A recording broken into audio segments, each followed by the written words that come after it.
friend and fellow University of Guam alumni. Actually, there's three of us in the Zoom room right now. Sergeant Paul Tapau is here. He is coming up next.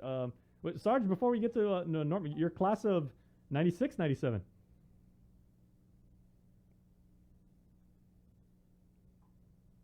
Good morning, Sarge.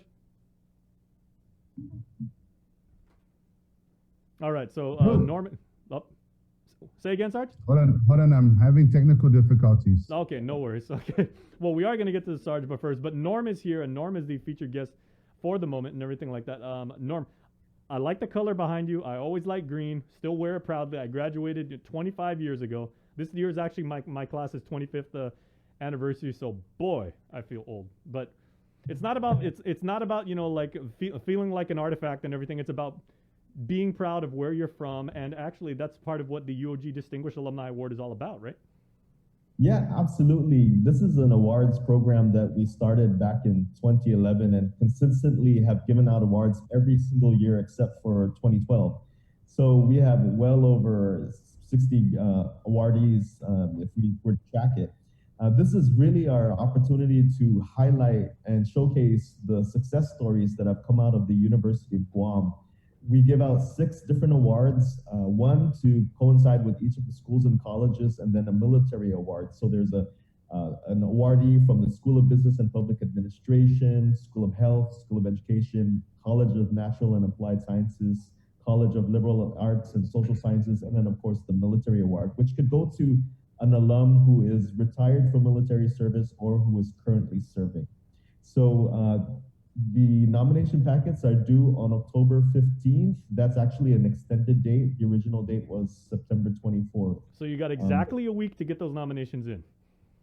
Yes, and many people have already heard about the deadline.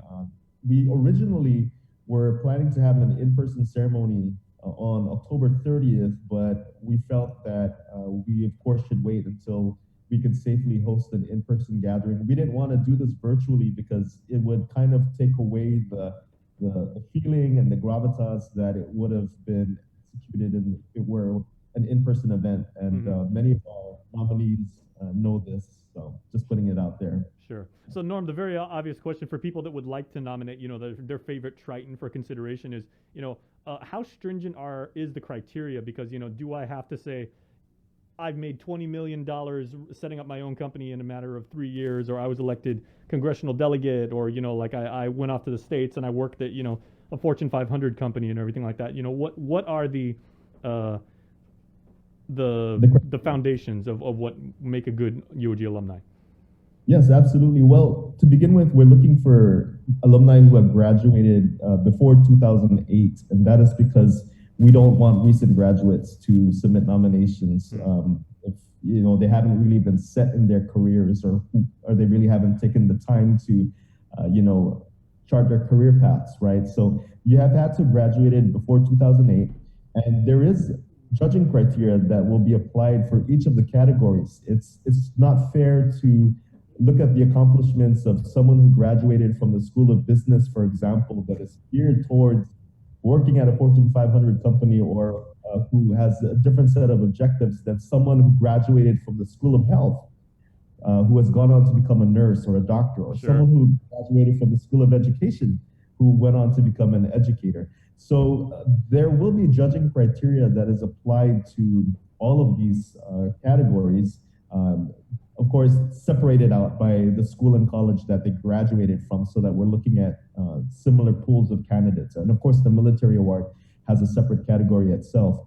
The judging criteria, just very briefly, I'm going to mention, it entails looking at their professional accomplishments in their field, whether they exhibit a high degree of character and integrity, whether they have civic and university involvement, awareness and concern, and if their achievements have local, national, and/or international significance. So obviously those criteria can span all the different graduates that we have and will apply to them. And so for the military award, there's a specific criteria that's applied to them as well. Whether the nominee attained above normal promotion or achievements, whether their level of or rank achieved, or a level of elected official capacity, and if awards have been earned exhibiting exemplary service. All of this criteria can be found in the UOG website, which is www.uog.edu. Search up Distinguished Alumni Awards and you'll find the criteria. And Jace, putting together this nomination packet is actually very simple. You just need to get the CV as well as 2 letters of support, and it needs to be submitted by the October 15th deadline. Very nice. Well, anybody that went to UOG, I mean, those are 4 years of hard work, but that's what it took. And, those degrees are all earned. So, we're proud of you, Norm, and your team over there for, letting the tradition of excellence and, the very hard forged ethic and, and respect for the community that UOG is known for. So thanks a lot. Thanks, Jace. All right. Appreciate it, man. Okay. So we're going to Sarge now, Chris? Actually, let's just take a really quick All break, and we're coming back with Sergeant Paul Tapal of the Guam Police Department next, right here on The Link.